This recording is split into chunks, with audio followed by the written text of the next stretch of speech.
आज ब्राह्मणों को देख लो, जो भी पंडिताई करता उसका सर्वनाश हो रहा है।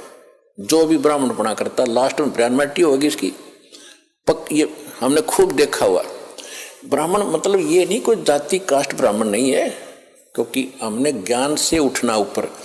इन संसारिक जो बंधन हैं, सीमाएं हैं, ये ज्ञान से अपने आप टूट जाएंगी। मेरे पूज्य गुरुदेव जी स्वामी रामदेवानंद जी, ये इसी हरियाणा के रहने वाले, दादरी के पास एक 45 गांव है। तो परमात्मा ने मेरे पूज्य गुरुदेव जी जो ब्राह्मण थे, जाति से ब्राह्मण थे, कर्म ब्राह्मण नहीं था, यानी ब्राह्मण ग्रुप में, ब्राह्मण समुदाय में जन्म हुआ था उनका। और वो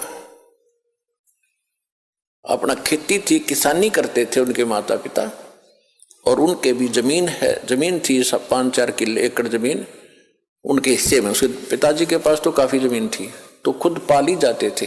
तो वो ब्राह्मण थे जाति के। जब उनको ज्ञान हुआ, हमारे पूज्य दादा गुरु जी उनको मिले, और मेरे दादा गुरु जी यानी मेरे गुरु जी के जो गुरु जी थे वो छावला गांव है दिल्ली में, नजफगढ़ के पास।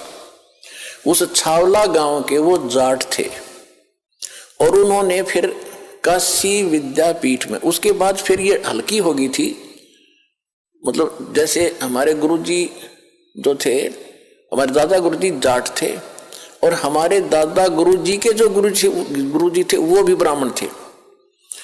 और वो काशी विद्यापीठ वो पढ़ नहीं सके, उसने उन बच्चे को अपना गोद लेकर यानी अपना शिष्य बना के सर्टिफिकेट बना के भेजा कि काशी विद्यापीठ में पढ़ का।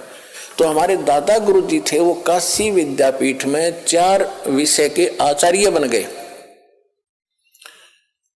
और उसके बाद फिर मेरे दादा गुरुजी को पंडित चिदानंद नाम था उनका, चिदानंद जी महाराज, उनको पंडित चिदानंद जी कहा जाता।